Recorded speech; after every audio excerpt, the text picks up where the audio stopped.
When you're asleep, you can dream, create all of the illusions and think you're living your best life. And then eventually you wake up to get to work. I knew that eventually I was going to have to wake up from the dream. I lived to feel nothing, to escape the existential angst through all of the indulgences. You don't want to be so grounded that you lose all your ability to respond and be creative and explore, but also you don't want to be so unhinged that you can't actually build anything of substance and that lasts. We have, I think, a crisis of masculinity in our culture, and men need to show up better for themselves and their families and for other men. Men need men. We need to really take a serious look at our relationship to money, stuff, and things. Every issue that plagues our society is based in this zero-sum focus on profit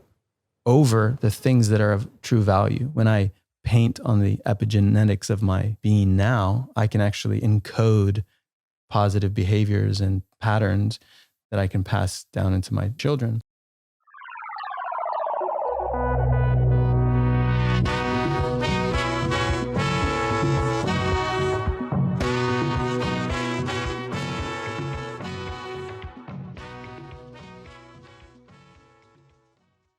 The idea is to bring out a different side of certainly a public figure. Who's the man or the woman behind the image that we think they are? We've all been there on the other side of it, putting someone up on a pedestal. Your life must be so easy. It must have been so great. It ain't that way. And I know that just from my own experience. I was a very successful trader. I had everything I thought I ever wanted, and it wasn't any of it. Now that helps me do things, but I realized a little over 3 years ago, I was like, oh, fuck. I did all the things. I achieved way more than I thought I ever could. It feels so fucking empty. Why is that?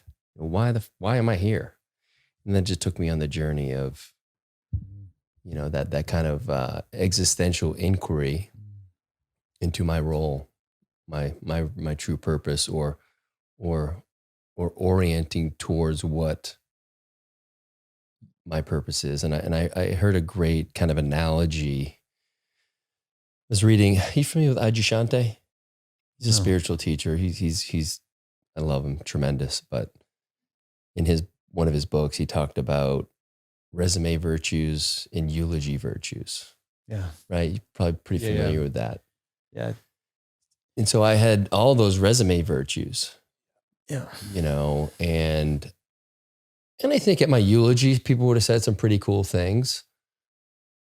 But I started to orient myself towards that.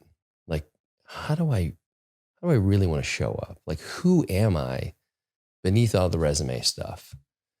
The resume stuff, I don't need to tell you. Right? You can hide behind that. It's really easy. Especially the fame, the fortune, all that stuff that you're carrying inside, you can deflect that super easy and get armored up. And I had much the same thing because I had the nice house, the beautiful wife. I had all the things really fit. That's another thing where people are like, whoa, dude, like you're 45 and jacked and you eat really well, and they put you up on that pedestal. And when you don't know how to be in the right relationship with that, you start to attach to that. Ooh, that's who I am. And I just got stuck in that, not really knowing who I was, but showing up in a different way in all these different circumstances. And it's fucking tiring. Feel that? I know you do, brother. Well, welcome to the show. I don't know if that'll make it into the final edit, but fucking why not? Sounds good. That's your opening spiel. Yeah. So we're sitting here with Adrian Grenier, who we met back in November. And since then have had a lot of opportunity, since we live in Austin, to spend time together. And while we will get to the Hollywood stuff and Entourage, because that's what some of the people are going to want to know about, the reason I wanted you to come on, the reason I want to have the conversation, is I know a bit about who the man is behind that. I know the work you're doing in the world now. And I'm particularly interested in the work you're doing with Contra Ventures. And so we'll get deep into that today, because I think that really speaks to your evolution, your growth. And I want to walk people through what that path really looked like. We were talking a little bit about it before we got on today. And it's I don't want you to worry. We're going to cover it all because it was so rich. We will get to it because I think it's important to give people the real picture of who you are in the challenges you've had and how you've felt through a lot of this and where you stand today.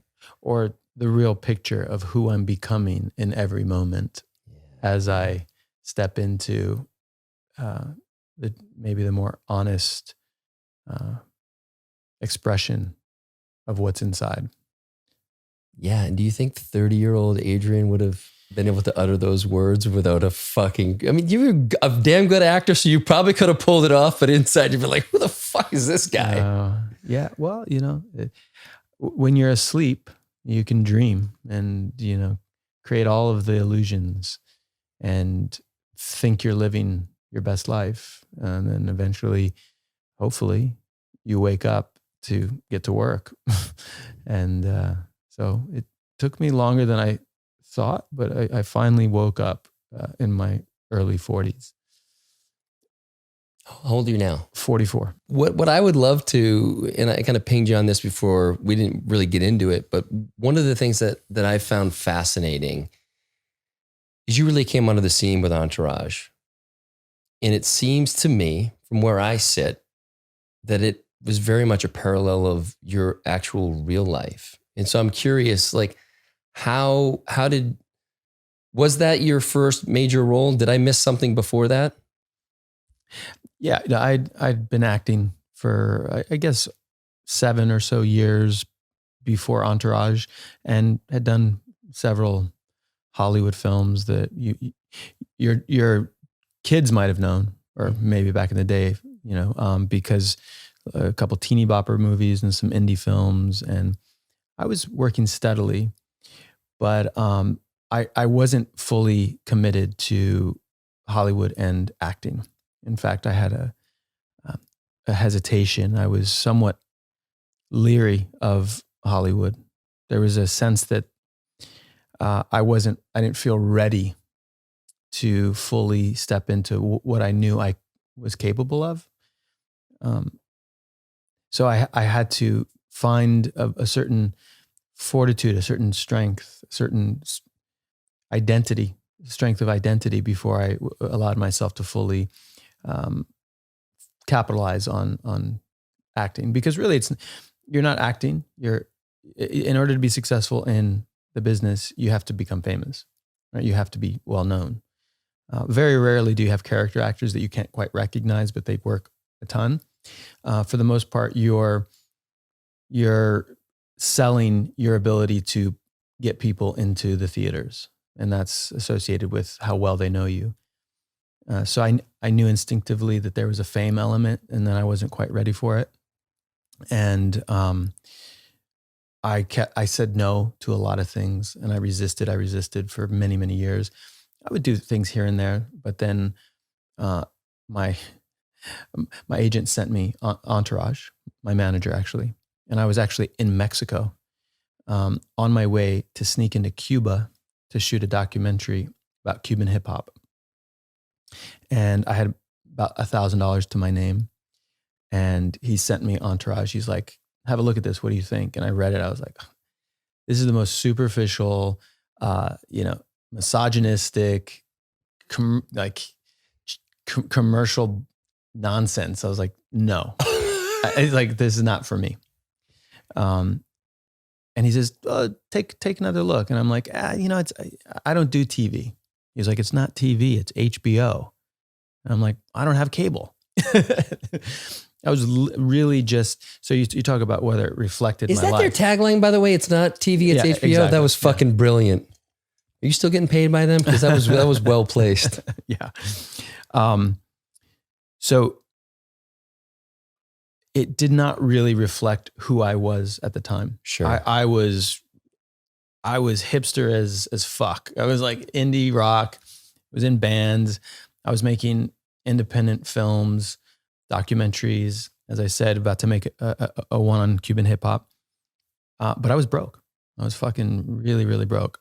And my manager convinced me, he basically under no, like, he wasn't mincing words. He said, look, basically, if you don't come do this, you can find yourself another manager. Because eventually, if you keep turning your back on Hollywood will find another, pretty boy. So I recognized that it was maybe my last chance to actually make some money in Hollywood, and I couldn't say no anymore because I said no to everything else. And I said, okay, fine. Can you send me a plane ticket? And my manager, I heard him rolling his eyes. And by the way, this is all over the phone. I was buying those international calling cards on a payphone. Dude. Putting in the codes, and then it would click out after 5-10 minutes, and then I'd have to go buy another one. And times have changed. Yeah. And so that changed my life. Obviously, I flew to LA. I was staying on his couch. And I guess there was just something about my nonchalance that really intrigued HBO. It's like, how do you cast a celebrity? All the celebrities that exist are already celebrities, and you already know them. So how do you cast this fictional celebrity who's too good to audition? Well, I was way too good to audition. Yeah. So, it's funny. It's like a lot of times actors come in and they're way too eager, and they're like so present and on, and they want it. And it just reeks of effort. And I literally did not want to do it. I was like, whatever. Okay, cool. So I just waltzed in and got the part. And when my manager got the word that I got the part, he looked at me, and I was spending a lot of time at his office because I didn't have a car. I didn't know anyone in LA, staying on his couch. So I was basically just hanging in his office, checking emails or, going on the internet. And he walks in, and he, for the first time I heard this, Vince. No shit. He called me by what is now one of my names, Vince. And I took a big deep breath, and I hung my head, because I knew that my life was going to change in no uncertain ways, that I like ways that I could not even imagine. Yeah. And he knew that I had hesitation and resistance, and he was like, you don't know. And this is very prophetic. He's like, you don't know what you're missing. Your life is going to change, and it's, you think you don't want it, but it's all the spoils of what being on a hit show on HBO can bring you. Basically, the Vince lifestyle. I was offered the lifestyle that anybody who's trying to make it in the business would want. And it begat itself. Like, it was like I became famous by playing someone who was becoming famous. It's fascinating. Yeah. And that was my point. Like, you're stepping into this role as this up and comer, and then actually your life is mirroring that. Yeah. Very meta. Very meta. Which is fascinating. Yeah. And, but ultimately, it didn't reflect my life, but it reflected an aspect of me. And that's what you do as an actor. You find the parts within you that are the character, and then you bring those out. So, playing this, this playboy for 10 years really gave me a chance to indulge those parts of myself. And, for a lot of fun, a lot of, a lot of learning, a lot of levity, but then, ultimately, of course, having to unlearn all of that as well. Not to drop the name of the show, but plug, yeah. You're fucking right on point. You're a hell of a pitch man. Well, that's what I think is fascinating. Just the way I've gotten to know you is, even though there was this tension, it's a part you needed to play out so that you actually knew what that was about. And it wasn't calling to you. You were a pretty much a pretty boy hippie, right? And really vibing with that.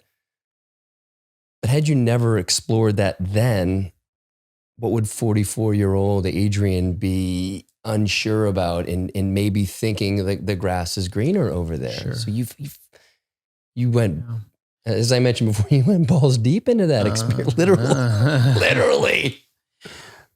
Certainly, yeah. And not to be ungrateful. I'm very grateful for my life's experience. Wow, like what a ride. Like I have seen a lot and have rolled with diplomats and douchebags and, seen people, party lifestyle around the world. And by the way, no matter what country you go into, it's the same. All parties are relatively the same. And I guess I had to go through that in order to find myself where I am now, I guess like Siddhartha, right? Is it? Yeah. I just had someone on the podcast yesterday who kept bringing up Siddhartha. Yeah. And I think, the formula to enlightenment is always the same. Like you go into the depths of darkness and like your worst self, and then eventually you realize, oh, this is not the path. And then you need that contrast almost.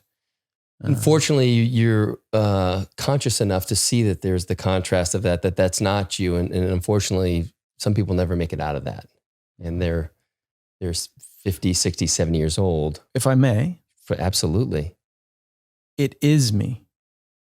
It is That's an right. aspect of me. 100%. So I honor that part of me. Yeah. I just choose to highlight or indulge a different part of myself. Whereas before, I was paid to indulge that part of myself. And then I had the reward and the constant confirmation that I was on the right path by all the fans asking me to be that role for them. So when I would see people on the street and they would say, Vince, what's up? Like they were living vicariously through the show, and partly just by the way the show was constructed, the way it was shot, the way it was written, it felt like almost a reality show.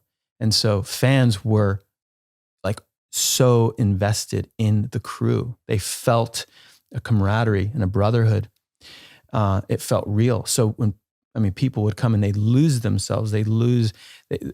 Forget about, respectful boundaries. They would literally come and grab me as if I was their best friend, from long lost. So that reward, that confirmation from the fans, from the world, to continue to be that character, because that's what they want. They want that character. So in order to get approval, in order to feel powerful in the world, I would happily indulge.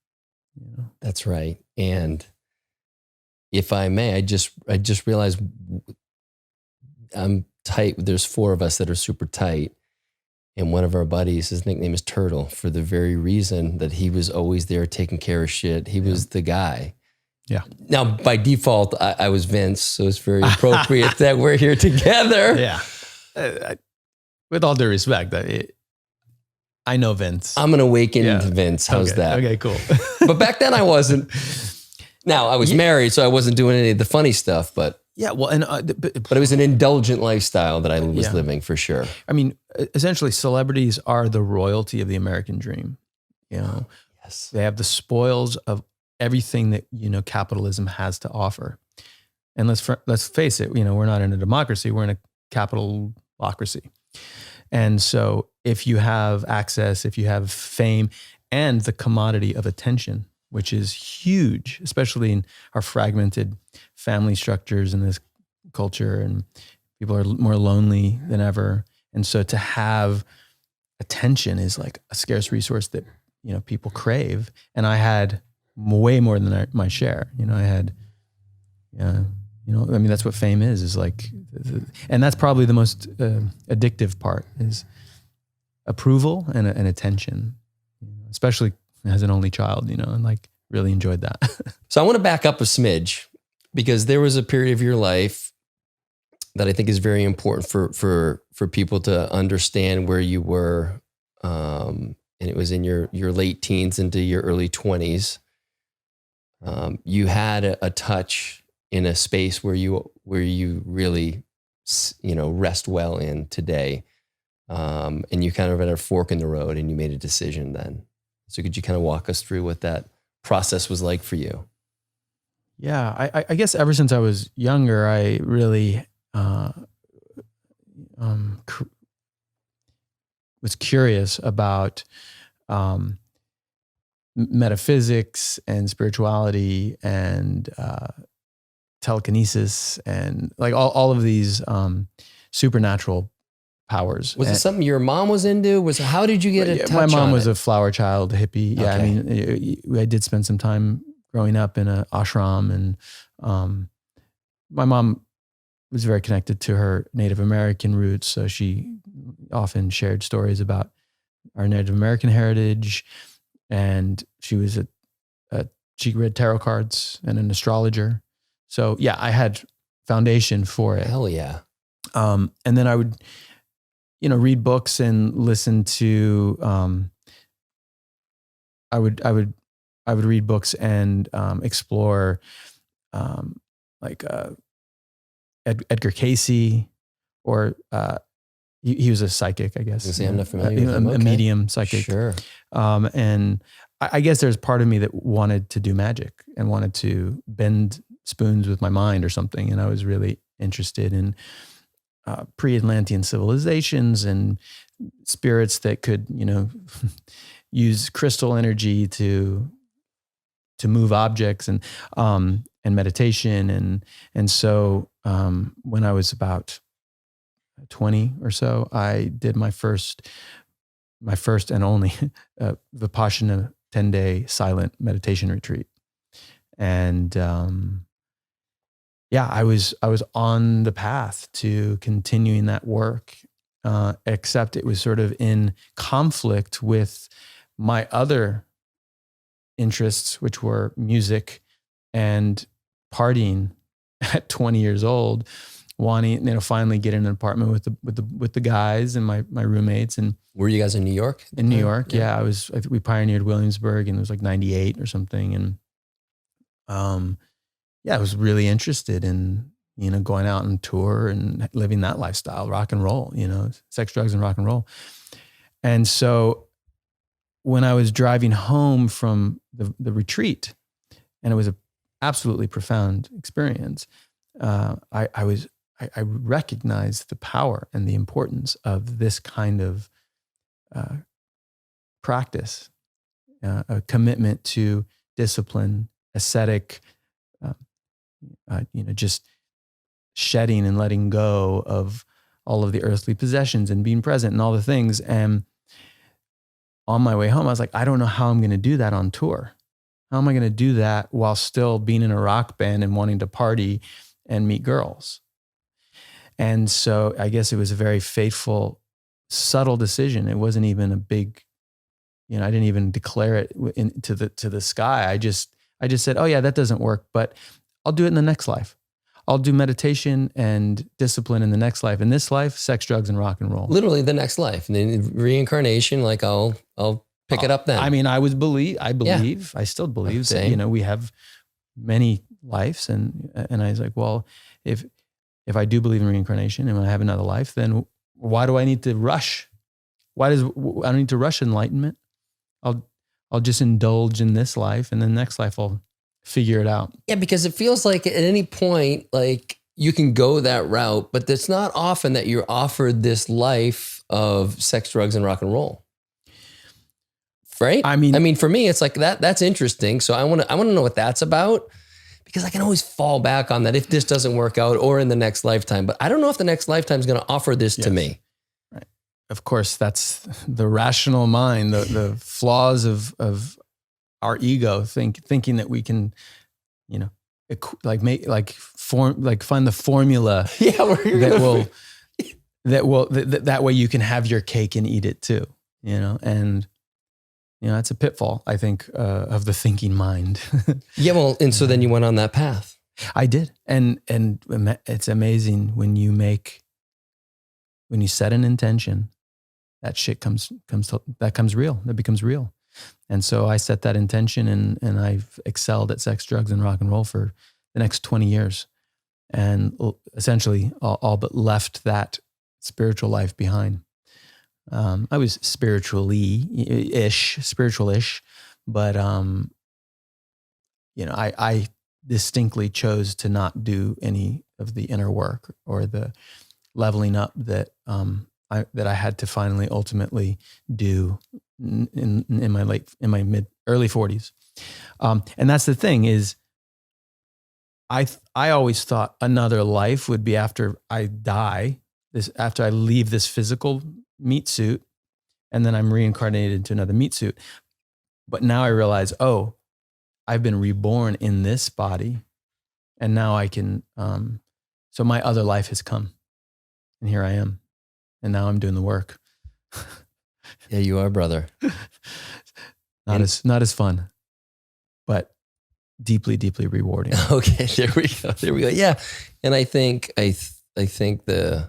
one of the things that I've been working on is being able to hold both of those in life, right? Not choosing one or the other, and being able to play in a space that, maybe is a different version of sex, drugs, and rock and roll, but still have that kind of fun energy, but in the right relationship, and also live this life that is very purpose driven and kind of conscious, awakened, whatever the fucking buzzword is today, but be able to flow with all of it, right? It's not hunker down and be like, I'm just a woke dude right now, and I'm just surrounding myself with those types of people. It's like, no, I want to be able to show up as me in any space that I'm in, and I don't have to, make a decision on either or. Yeah. Well, the way I see it is, it's being embodied and whole, meaning you have the layers of you, which, is also sex, drugs, and rock and roll. And it's just a matter of how you play with the levers, how you calibrate your life to be in balance. When you're just totally on one frequency, and you're at the loss of all the other aspects of yourself, you're in balance, right? And so it becomes destructive. I still party. I still, have a great time. I mean, yeah, buddy, I know that. I dancing is such an important aspect to my vitality. And sex too. Yeah. Just different kinds of sex, different intention, different mindfulness when I engage in the pleasures and the hedonism. It's more consensual and mindful and respectful to myself and to others, as opposed to just pleasure seeking, just escapism, numbing. I lived to feel nothing, to escape the existential angst through all of the indulgences. Now I seek to increase sensation. I want to feel more depth, and hold that, be able to really, live fully by feeling all of it. And I want to, in a moment, I want to get to Jordan, because we're talking about sex, and it's like a perfect segue. But before we get there, I love you, Jordan. Before we get there, what allowed you? What was it that was that changed that lens for you, where it was no longer those indulgences, and it was more about, it wasn't the external validation. It's like, I want more depth. I want more feeling. I there's something more to me. Was there a crisis moment where it came to you, or was it a gradual piece? Yeah. I mean, I was living with a subtle and not so subtle sense of dread for a long time.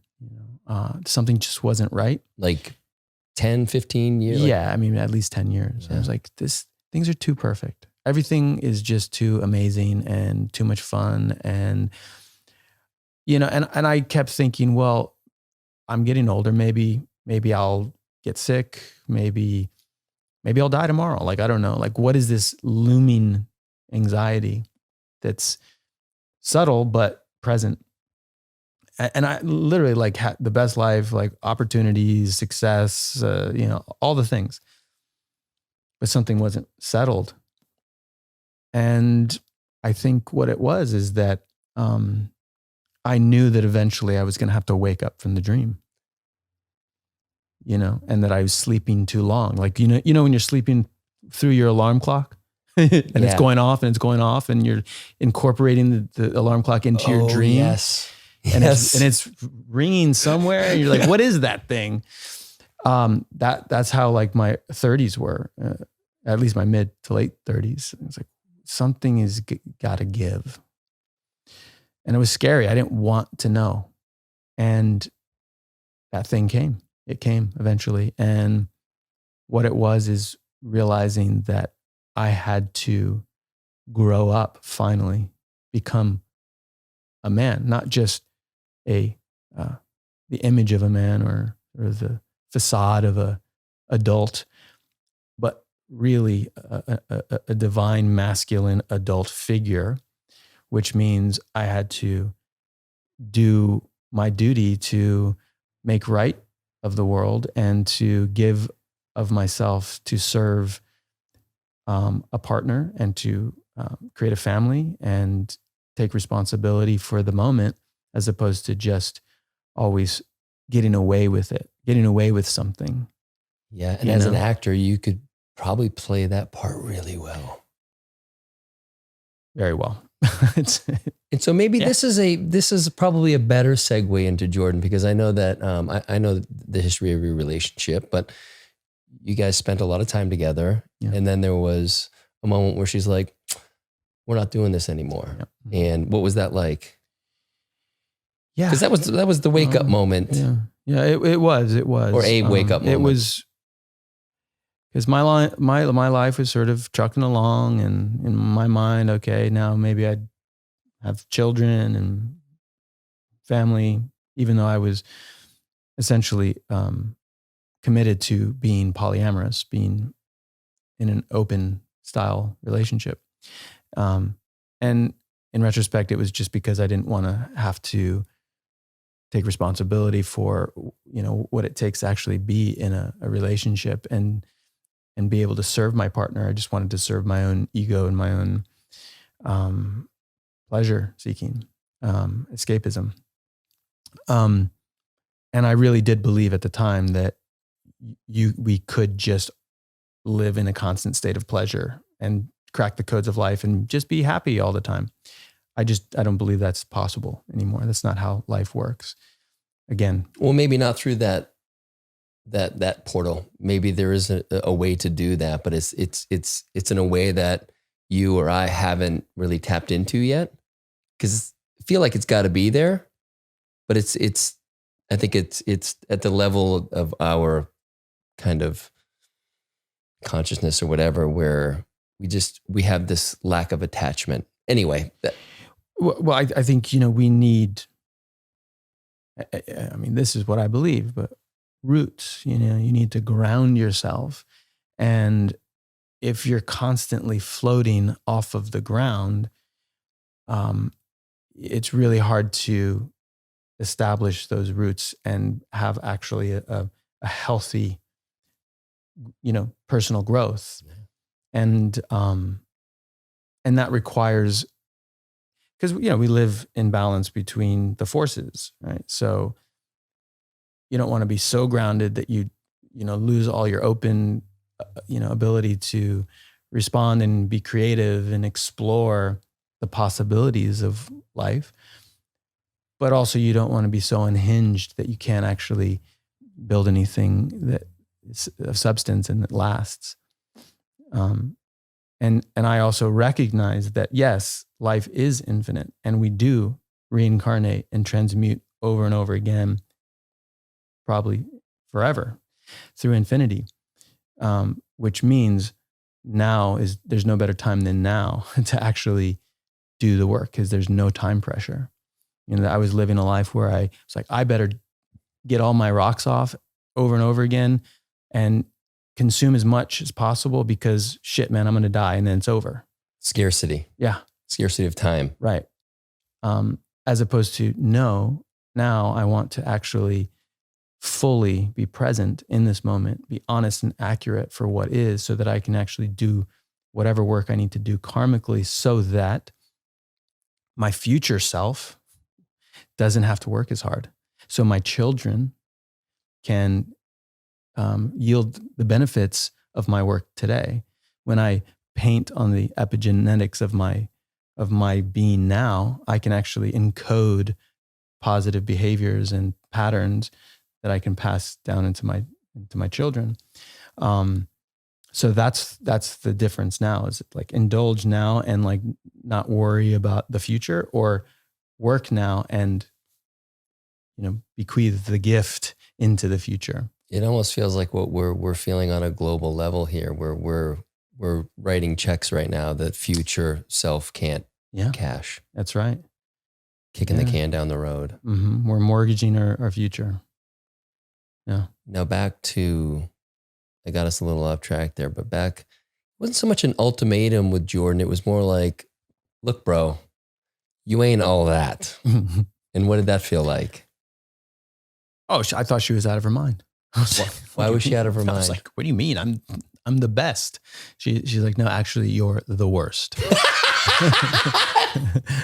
And it was just like, I could not compute. I was like, what are you talking about? I have the fame. I have the house. I have the bank account. I have I know everybody in every town and we can get a table anywhere. What do I'm offering you all of this and me, and she wanted more. She was the one woman who actually wanted more of me. Yeah, right. She didn't just accept all of my bad behavior just to have a chance to be in my presence, like a lot of fangirls, or people who maybe have been, and this is maybe another conversation, a lot of people have been conditioned to accept the worst of men because that's how we've shown up for however many generations. So they just accept that, and they don't expect more. Yes. And rightfully so, because we have to, men, by the way, hello out there, we need to level up. We need to give women something to believe in, something more from us, and that requires a lot of collective work. We all have to do that. But anyway, long story short, she was the one woman who expected more of me. And so she said, I'm not going to take your shit. I'm leaving. And leave it to a woman to find the parts of you that are inauthentic or bullshit, or parts of you that you haven't that you're playing small, and they want more. And it's not that they want more of that thing, like you said. They want they want what's in there. Who's in, what's, because I get all this, and it's fucking congratulations on that, and it's fun to be able to play in that, and I'm grateful for it. But what's underneath all that? Because everybody else gets to see this, but I want what's in there. Yeah. And she was the one. Yeah. And she was the one who would not accept anything less than all of me.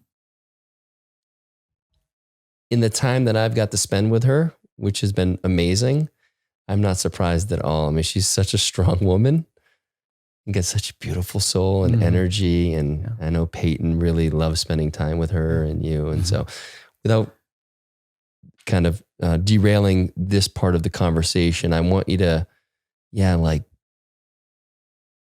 what was it like when you woke up? Because again, you had the resistance at first. You're like, I'm getting told by everybody else except you. By the way, you're crazy if you're thinking this, because everybody else thinks I'm fucking awesome, and anybody else would die for this. And what I've been taught, right? What we've been taught is provide. We're men, we're providers. Yeah. And look at what I mean, I'm over providing right now. I'm giving you access to a life that you wouldn't have. Yep. She's like, yeah. And it's fun and it's cool, but that's not what I want. Yep. Yeah.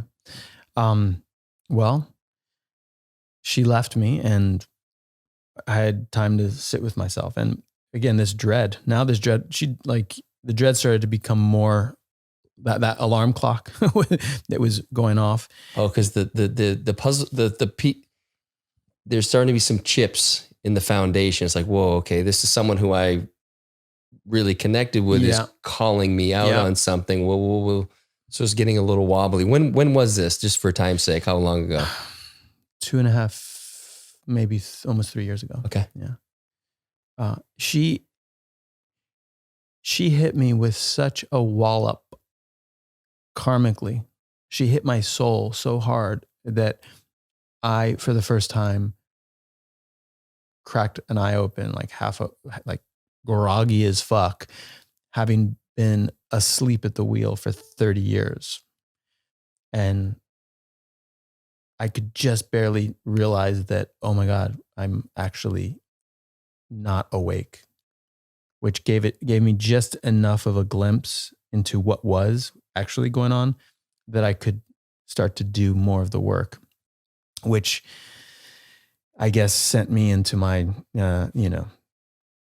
catabasis, my transformation, my descent into the underbelly of my soul. Yeah. Talk about, how do you pronounce that word again? Catabasis, I guess that's what because I hadn't heard of it until, I was, reading through the Du Contra deck, and you talk about that was the real awakening. And I would love for you to share, like, what did that look like for you? How scary was it? And then, like, what did that process look like? Because at some point it was like, phew, okay, this is it. This is that thing. This is that splinter, like in the Matrix, where Morpheus is talking about, there's that splinter and you just don't know what it is, but something's not fucking right.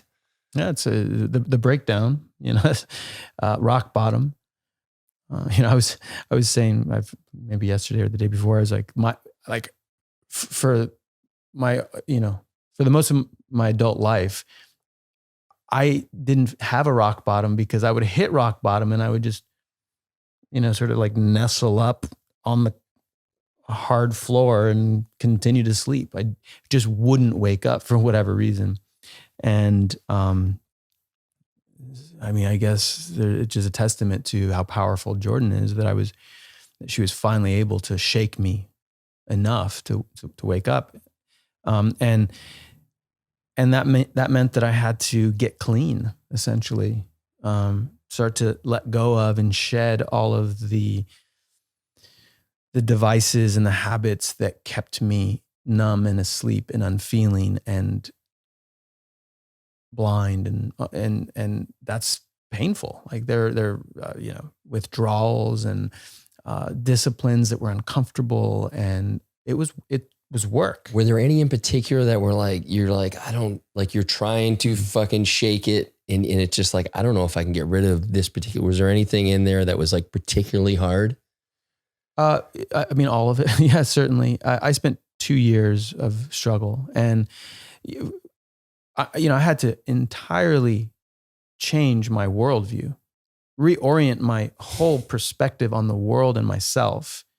Whereas before I believed that I was God, the best, the smartest guy in the room, the most influential, that I could do anything and would live forever, essentially, to realizing, oh, wow, I'm mortal, I'm vulnerable, I have to humble myself and start to really cultivate some of the parts of myself that were totally atrophied.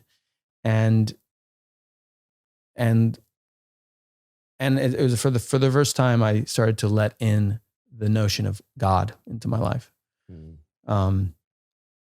something bigger than myself, and humble myself to that power, the higher power, the God, oneness, Gaia, whatever you call it, and that was just a lot of time spent exploring those ideas again from when I was younger. Yeah. So you definitely had a nice basis to be able to kind of tap into. Yes. And I wonder, I just know my own process, how much of a fraud I felt like when on the outside, I don't think people would have considered me a fraud, but just all that self-judgment and I just understanding your story in that just a long runway of that lifestyle. Yeah. How hard was that to sit with? Yeah. It was a lot of loss. It felt like mourning. You know, I had to mourn for 2 years at least my youth, the experiences, the highs, the praise. You know, it was lonely. It felt really lonely. And I guess one of the most important exercises or things that I did was I did a bout of celibacy. So I decided to intentionally not have sex. It wasn't an incel type thing. Like this was like an intentional thing. So I, did you last longer than 9 days? Because that's when Aubrey's talked about it on the podcast. So I feel free to mention that. But he went for celibacy, and poor guy lasted 9 days. Oh, really? No, I did. He couldn't get to 10. I understand how. Yeah, because I did 3 months. And I've done 2 bouts now. Well, through my work over the past 2 years, I did 2 bouts of celibacy.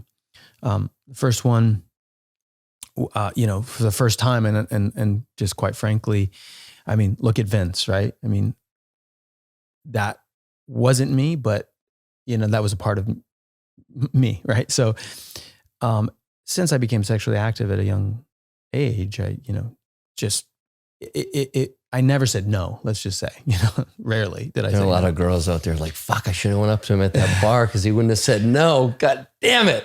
Well, you know, it was a belief system. I believed, you know, pleasure was the ultimate goal.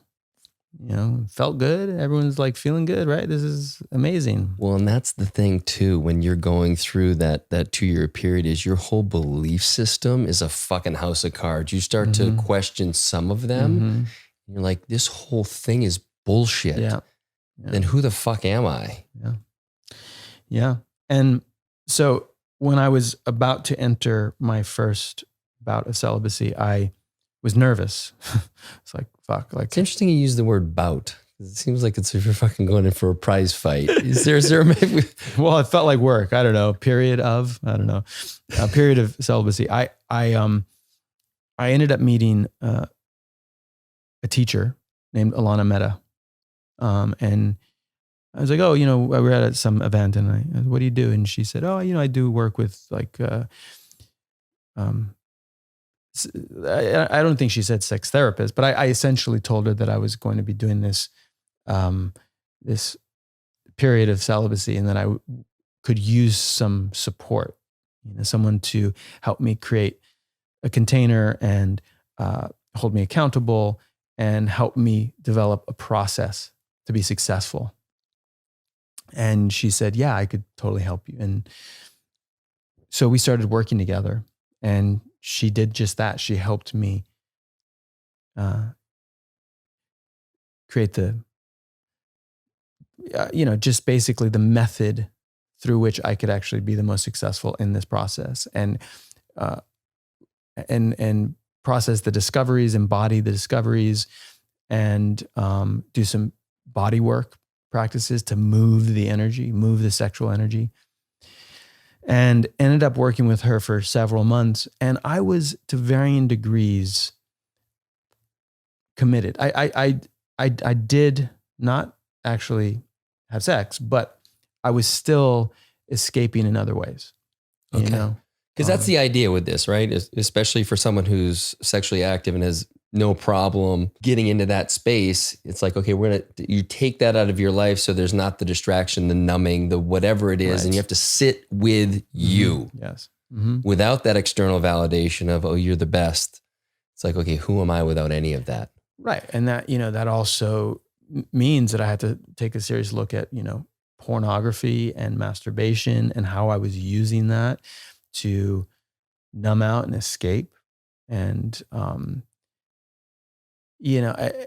then once you remove it and you're sitting with yourself, what's coming up and what feelings were you avoiding? And what are those feelings? Where do they root down into? Like from what? So it's definitely a lot of shadow work, a lot of past, a lot of, father issues, a lot of abandonment issues. And as I began to do that work with Alana, she helped me get to connect into some childhood trauma that I went through. And I realized through that work, and it was one of the most profound experiences. And I am forever grateful to Alana for guiding me through that and holding me through that process, because it was extremely painful. And she's just so masterful, and she brings such wisdom in just how she showed up for me, that I was able to, for the first time, connect into that pain body, that experience from when I was maybe 8 or 9. And she brought me, she guided me there. And when I went into that experience, that memory, I felt myself drop into my body. And it was horrible. It was so painful to be that 8-year-old in that experience, utterly in pain and fear and anxiety. And I realized that it was that moment that I decided I didn't want to feel anymore, that I didn't want to be in my body. So that's when I leapt out, and I just remained 10 feet out of my body for 30 years. And everything that I'd been doing from that point on was just a way to continue to escape the feeling that trauma. So not only was it really painful to finally drop into my body and feel that, but it was now a chance for me to actually rebuild from that moment, because I could actually feel again. And I could start cultivating my intuition again, and I could start feeling right and wrong in the world, having discernment in the world, as opposed to just being asleep and doing whatever, because I couldn't feel. I could put my hand in the fire and I wouldn't even know I was burning because I didn't feel anything. Was that memory, was it kind of lost in the memories? Were you aware of it and or was this thing like, I had totally forgot about this thing and it came to? So the reason I ask is because I went through an experience back in December where I was in a meditation, and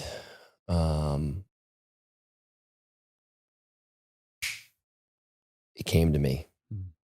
Childhood sexual trauma. Yep. That I knew about. It's not that, but I hadn't thought about it in 35 years. Yep. But it was so clear to me, the connection of that to where I forked off was like, oh, sensual is not right. Everything is sexual. Yep. And it became very much that pleasure seeking and very disconnected from my body in that way. And so that's the only reason I ask, is from my own experience with that. So I knew about it. I remembered it in my head abstractly as a memory, and I'd rationalized it and made it okay. But I hadn't actually felt the experience. And Alana had basically, I don't think she'd mind if I say this, but she did some magic. I mean, some pure wizardry. Some literal magic. Yeah, where she was able to embody that figure from my childhood. And, and much in like a role play where she became that dark figure in my life and I was placed back into my childhood self. And suddenly my whole body went numb with fear. It was like deer in headlights. And in the moment of the exercise, and I was beside myself. I mean, I was in my body, but I was still witnessing, and I was still conscious. And so she was asking me, now, what are you going to do? What are you going to do? And my body just wanted to shut down and do nothing. I was like, I couldn't do anything. I couldn't move. I had no agency because I'm 8. And then I realized now I'm me. I'm not 8. So now I get to choose again. I can make a different choice. And she was pushing me like, what are you going to do? Challenging me. And I was scared shitless, like literally petrified. I'm a grown ass adult and I was scared of her. You were back in that 8-year-old. Yeah. And she pushed me into the point where I made a new choice, and I stood up for myself in that moment. And I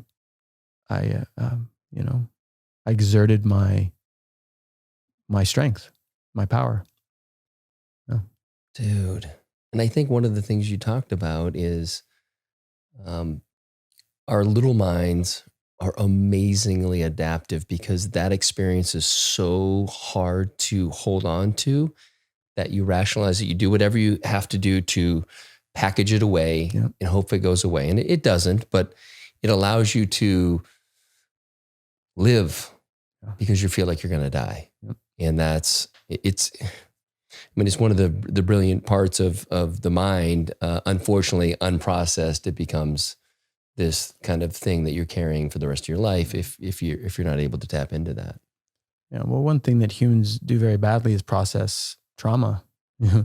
Animals do it quite well naturally, because they're living on that razor's edge. They're living in that constant fight, flight, and their mortality is more apparent. They don't have they don't have iPhones to distract themselves. Right. But we can just like bury it and layer it and pretend that everything's okay, but we haven't really dealt with it. So it requires that we put in the work and use process it in various ways. That's what I think spiritual work is. That's what men's work is. That's what all of this work is getting to the layers of ourselves that we've forgotten to deal with. And they're coming out and creating patterning and habits in our adult lives that aren't serving us. Yeah. And so you've been deep in the work for the last handful of years, myself as well. And so I'd love for you to share, like, what do these practices look like for you? And I know men's groups are super important. They're important to me. I know they're important to you. And I encourage anyone out there. In fact, I just got a note from someone who had listened to a solo cast I put out in December. And I just talked about the importance of brotherhood and what that's meant to me, like true brotherhood. Yeah. And he said he was so inspired that he went out and found that he's in Australia, found that, and his life has changed. Yeah. It's like you have to be intentional about that. And it doesn't have to be a group. Find one and then you bring on another, but you just start to have that connection where I see you, you see me. And it's so different than the way men generally hang out with, whether it's golf trips with booze or what. I kind of seem to always bring that up, but those are fun too. But it's just the way we architect our weekends together and our nights out. It's not about that deep connection. We're out at bars. It's like, let's not go to a bar. Come over to the house. Let's spin some vinyl. We'll have a couple cocktails here. We'll maybe smoke a volcano. Like we'll just vibe. Yeah. We'll listen to our music. We won't have people coming up distracting, especially if we're going out with you. It's like, we don't need people fanboys coming up. Yeah. But what do those practices look like for you? I think it's a matter of finding. It's not just men, but humans, and men in particular, because I need to do a lot of work within myself to become that divine masculine, because I didn't have the role models, I didn't have the brotherhood, the healthy modeling for what it means to be a healthy, constructive, spiritually aligned, heart-centered man. And so first it's just redesigning your life, like becoming the architect for your life. Like, what do you want? What is your vision? What is your higher order of vision to, strive for? And whereas before it was, sex, drugs, money, power, that was what I was taught. It's like whatever's right in front of me, and it's just that consumption and the instant gratification versus zero-sum game. Get it now because someone else will get it if you don't. And then parlay your power to like exploit everything around you to get more power. And it's a linear zero-sum mess, right? It only ends in, a landfill. So, first of all, having to architect my life differently, and then start to find the people, the humans, the men who want to help me achieve those higher, loftier goals. And it's, it just so happens it's usually men who have similar goals or who want more for themselves and recognize the infinite nature of our souls, so that we can actually start to play and build together a new type of experience here on earth. And so in my shedding during my work of my own identity, my own old identity, my own ego deaths, and then shedding a lot of the materialism that I'd accumulated, and then friends as well, like letting go of friends that would hold me down or want me to indulge their bad behavior. So it would be sort of a self-serving, like we would be serving the dark parts of ourselves. So I had to let go of those friends and then find new friends. And that was just a process of reaching out and getting a sense of the kinds of men that I really wanted to surround myself with, and reaching out and humbly being like, look, I'm new to this. I feel very inept, like unskilled. I was in a new body. I was in a new mindset. I was unfamiliar with all of this. And so humbly like, hey, I see you and what you're doing, and you feel like you're on the spiritual path and you're leveling up, and will you help me? And those kind of men will always help you. They'll always reach out and say, yes, I'm here for you. And I don't want to gloss over what you're talking about here is it takes real courage for men who are solution oriented to say, I need help. I feel inept. I feel inadequate to be able to go in this space, and I should know how because look at all I've. No, it's like you let go of all that and you reached out and said, I need help. And then I'm guessing that your experience was, as you said, these men were showing up, and now all of a sudden you're drawing these men in, you're drawing these people in, you're starting to no longer have to seek out, because you're in this space where you're putting out a particular energy frequency where you're no longer attracting the other type, the ones who were just on a different path at the time. It was the Lost Boys and, Peter Pan. I mean, it's like just, diminished little, man children that were my friends. And, I love you guys. Like, we're cool. But you were one of them too. And I've been one of them. And exactly. I think I don't want that to get lost for people. It's like, it's that we have compassion for where everybody's at in their journey, and not that we're more spiritual, woke, or whatever. But right now, what's important to me is what's happening right here. Yeah. And so if you're not down with that, that's totally cool. I love you, but we'll catch up another time. But also, like, I expect more of myself, and then therefore I expect more of the people I surround myself with. And because I love my friends, I want more for them. Not to say that I'm better than them, but when you know that, when you see someone who's not fulfilling their greatest potential, I think you have an obligation to at least share that. Not that you have to tell them how to be, but when they feel you pull away, when they sense that something's changed, to be honest about it, not say, oh, it's not you, it's me, or gaslight them. But hey, I love you, and I want to share what I'm learning with you. It's just, it's a fucking heavy lift, man. It's like the way I look at it, and I know exactly what you're saying, because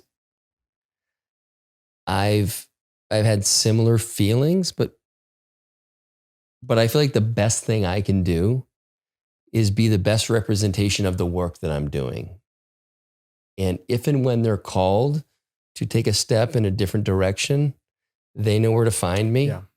And I think that way, because it's so hard to articulate to them, because you're coming at it with an open heart. You're like, fuck, man, I know where you're at because I've been there, and you can do it better.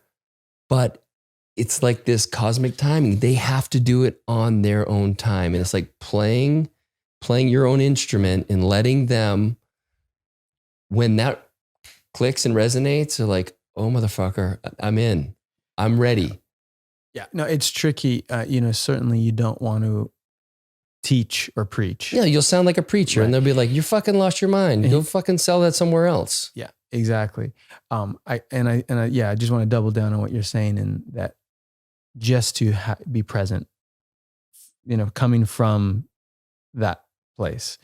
Because when I look back of the past 30 years, of all the men that, perhaps I craved, particularly adult father figures, sure, mentors, that I just wanted them to show up and be there and show me, or to be present. And maybe they were there, and I just was, not receiving them. Yeah, that's okay. But we have, I think, a crisis of masculinity in our culture, and men need to show up better for themselves and their families, and for other men. Men need men. We need each other. We need to level up together, and it's hard. It's hard work. So we need to support each other and hold each other accountable. And so that's what I'm saying. I'm not saying we need to make anybody do anything. No, and I don't think it came across that way, but I'm glad you circle back on that. And I think we would both agree, and I don't think it's because we're in this echo chamber of a community, but I feel like men are stepping up. I'm feeling that. I'm feeling that from my brothers that don't live here in Austin, in the work that they're doing, and how they're supporting other men, and how they're showing up a little bit differently for their wives and their kids. And so I recognize that, but I do think when you put out that energy without words, because people feel that first. The words can feel like a lot of judgment. I know people get defensive, and you lose them when they, Yeah, I've felt that in the past. I've felt like, whoa, fuck you, dude. Like, you don't know me, and but he actually did, or she did. But I think I'm glad we touched on men's work, because that's how you and I met. And without disclosing anything beyond that, I think it's been such an important part of my life, especially in the past 6 months. Just the men that I'm surrounded by, and I feel like that I'm attracting, because I'm just showing up as me and just trying to be, just in integrity. And I'm finding that I'm surrounded by men that are showing up the same way. It's like, oh, that's fucking. Man, like honestly, like I pinch myself. I'm like, how did I end up in a community with such incredible men?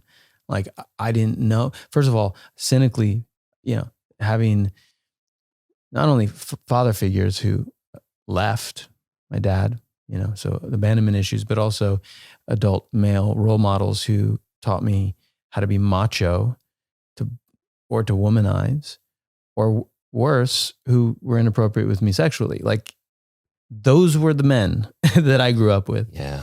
And so I would seek out men who were safe, were soft, safe, sweet, but had no edge, they were not powerful and weak.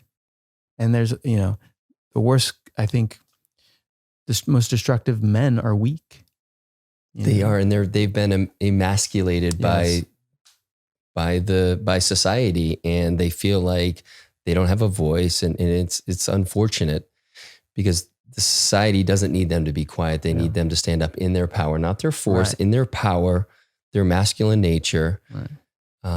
We need a lot more of that. Yeah. And I do think it's being cultivated. Right. Use their strength and their power through their hearts and use wisdom to build the world, in the image of a higher consciousness, not in like, higher shareholder value, but in something deeper and richer.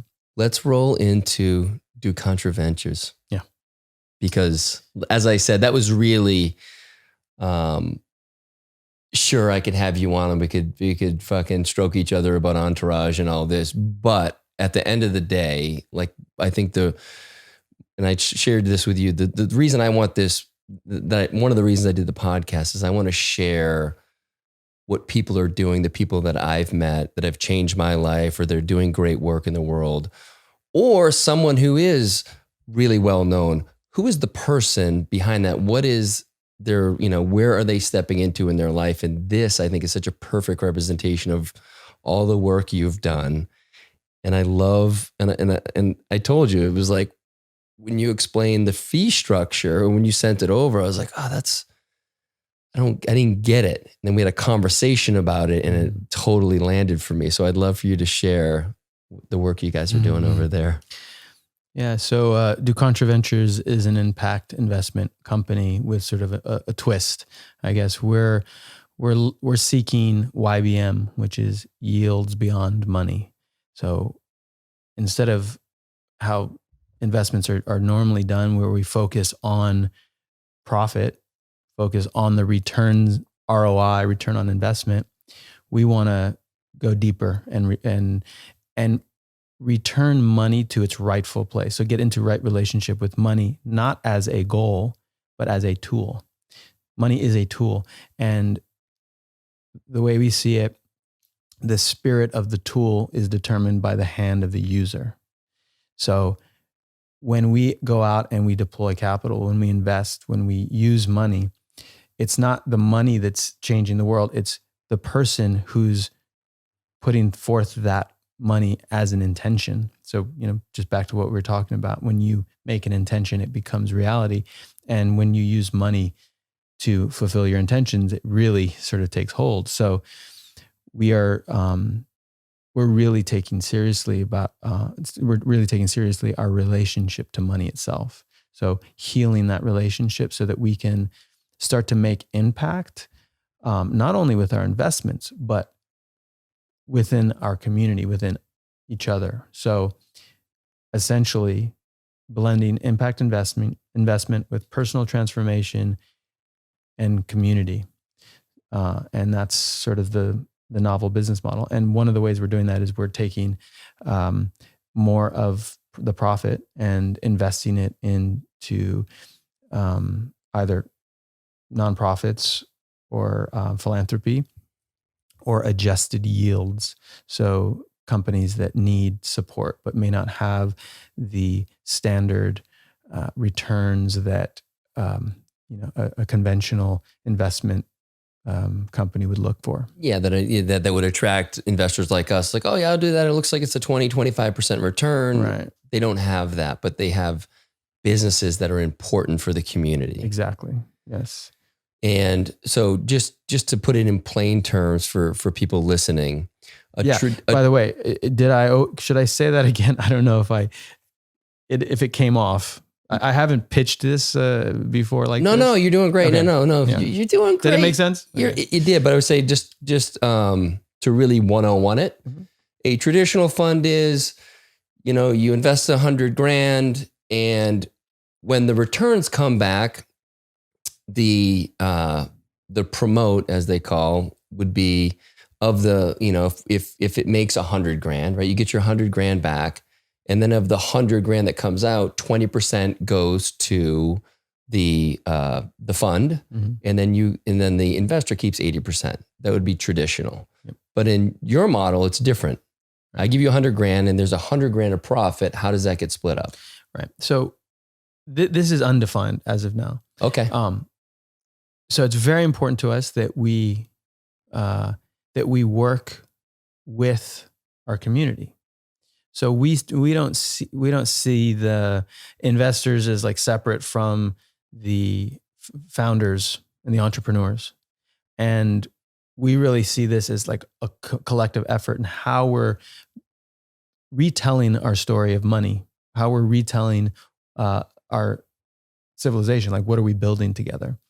So what we intend is we want more than more. So we don't just want to make profits. We actually want to take some of our returns, some of our profits, and collectively decide how we want to deploy it in new and novel ways to create more impact. And our return is not just financial. It's also the felt experience of the impact, which means we're asking our investors and our founders to get together in space, like actually commune and share in this community, so that we can all start to really have an experience of what it is to change the business model. Yeah, and I love what the way you explained it before we got on was it's really taking a traditional fund structure and this philanthropy piece that many people who have some net worth will give away a decent amount to nonprofits and charities, which I had shared. My tension around nonprofits is they're not really well run by and large, and they don't really have the impact. And so what I was really interested in just in your history and the funds that you guys have done, the businesses you've invested in, there's a lot of mission and purpose behind them. Sure. And they're changing their communities.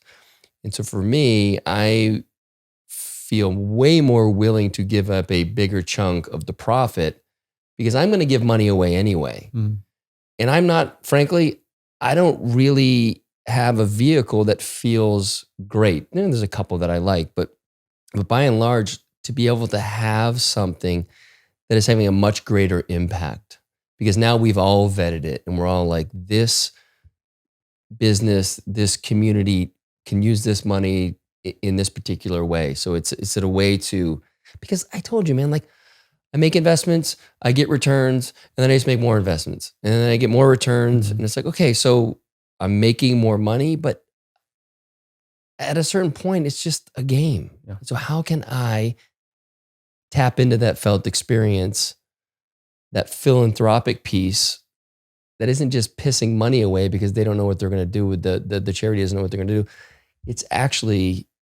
It's really well designed. And so I think that for me was the real hook. Yeah. Well, I think, first of all, about charities, I believe the reason why charities don't do as well as they could is because they're nonprofits. They have a really hard time paying for success and investing in success because they're constantly raising money, and because of the amounts of money that flow through, which is a very small percentage of the world's economy, they end up they can't hire the talent that these big corporations can. I think we'd solve a lot more of the world's problems if people were incentivized or could make a living doing some of this, philanthropy work. But also ultimately, when talking about investment, we want to let money flow. Like money needs to flow and start creating the world, right? So, but we're so worried about the return of it that we're not actually letting it go where it needs to go. And that means maybe in the hands of people who are doing small businesses, or, we're talking about like, give us an example of like something that may be on the table. Not entirely defining the structure yet, because we want to do that in collaboration with all of our investors and entrepreneurs as well. So over the next 7 to 10 years, we're going to figure out how exactly we're going to deploy this capital together. But the idea is we're committing to doing it together. So you can invest in either, you could give small, or not, it doesn't have to be small, but we can give 0 interest loans to businesses that are doing an incredible job or creating an incredible service, but aren't going to have the scale or isn't going to, have the returns that, a traditional investment would garner. Or we could just take, less of a return on that, right? So it's like a small business that maybe doesn't have the yields that, we would expect. So I imagine there's a lot of work that needs to get done with human to human coaching and support. So we need to invest in experiences, transformational experiences, and humans. So that's one of the examples. Yeah, and I think, again, we touched upon this before we pressed record, but I think the biggest hurdle, or one of the biggest hurdles, is the high net worth community generally. This is painting a very broad stroke on this. You know who you are. You know who you are. They haven't done a ton of inner work. A lot of them have been engaged in creating more and more wealth and in these, businesses, companies, and having all these measures of success, and which is fine, but they haven't given themselves the bandwidth to do the work because they don't have time, because it's such a competitive space that I think that's going to be the dissonance that you'll run into, because they're like, I don't know, man, I'm not giving up a large percentage of these profits. Like, I don't even know if you're going to make that. So it's like, we're trying to create yield beyond money. And I think I love the concept. I didn't get it when I read the deck. I got it when I spoke to you. So I think it's going to be important for you to be helping raising the money. But you've also done a certain amount of work. I have. So you're primed and ready. I don't need to make more money. I'm okay for the rest of my life, right? And that takes work to recognize, because I still feel like, shit, man, I need to make more. Crypto, I got to get into crypto. Right. So, and I would disagree that, they're just making more money on top of their more money, and that's okay. I don't think it's okay.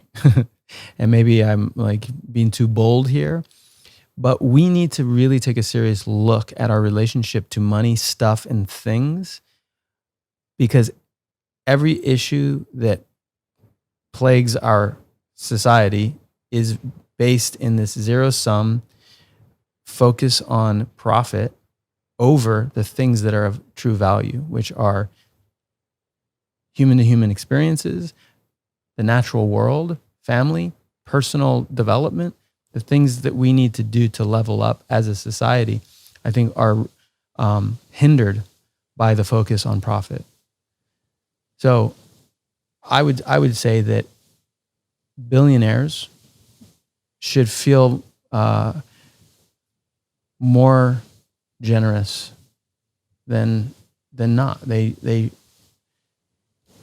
should let it flow. I think that's totally fair too. I'm just throwing it out there.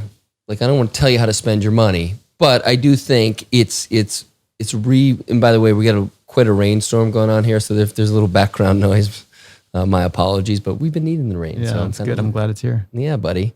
Which is about to be a great segue right into the ranch, but we'll get there. I'm sure the ranch needs some rain right now. Bravo. Yes, we do. But I do think there's an education piece, and it's like connecting the dots for people because it's new, and I think the name itself, stands for to question assumptions, and which I love.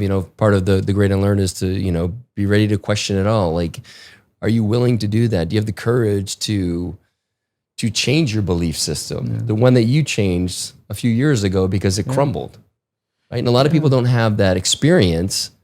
And so like, my belief system's fine, man. It's ironclad. It's like, no, bro, you're hiding behind that belief system. Well, we are all very deeply conditioned by the story of money.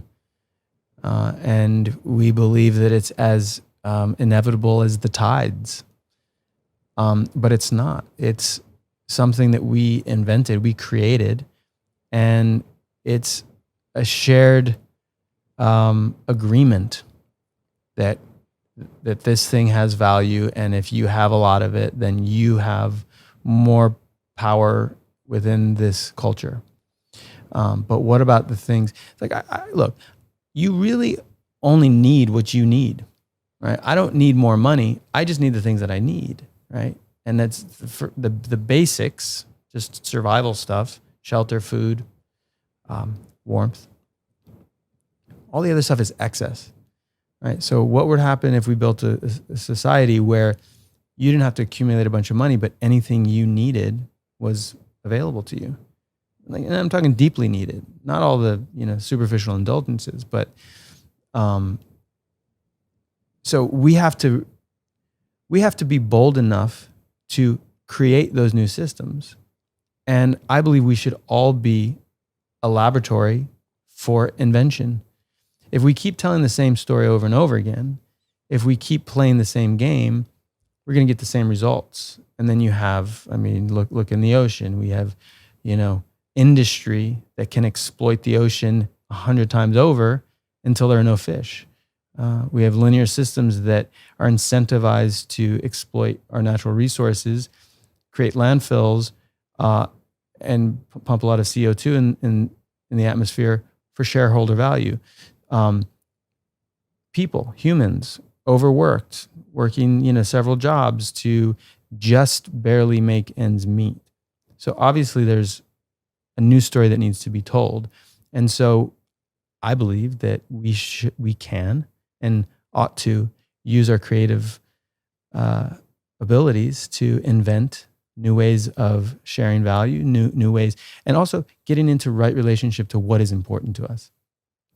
It's not the accumulation of wealth. It's something a lot more intimate within human communities and nature.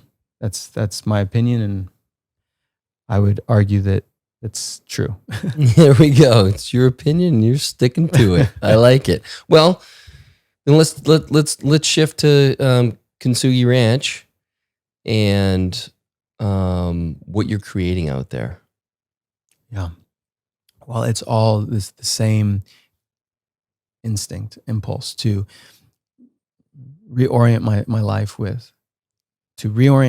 to the things that are vital and important. So family, community, and nature.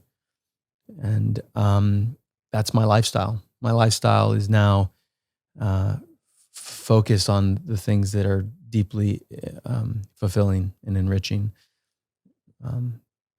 That's simple. Yeah. And so I would love for you to share, and maybe we'll wrap up here because I know we're running out of time, but I would love for you to share the awareness you had about the neighboring property, and what your instinct was to do, what you wanted to do, which made perfect sense. Anyone would be like, yeah, you just put up like a bunch of trees, but you didn't do that. You're not going to do that. I don't know. I'll probably do a little of that. Well, you can beautify the area, but like, I think the intention now has changed. Yeah. When buying land, you always the instinct is, let me get land that's set up right next to a nature reserve so that I can have just rolling trees and mountains and endless nature on all sides. So I feel like I'm really, in nature. But we have actually a housing development of, a lot of, very closely situated density of new homes. And so my instinct is to just put up privacy walls or trees or brush to separate us from that development, just for aesthetic reasons, but also ideological reasons. Like, ew, that's like a development, like a HOA. It's like not what we want. We want like nature experience. And then I realized, I'm permaculture certified. So one of the principles in permaculture is to embrace the edges. And so I realized I need to embrace the tension between ideas in that space. So what is it that we're learning? What is being taught in the interplay between, ideas of creating community? That's one idea. We have another idea, but instead of repressing or hiding that, can we embrace it so that it can be a constant reminder or a constant opportunity to be open to new ideas or wisdom that is like born of that tension?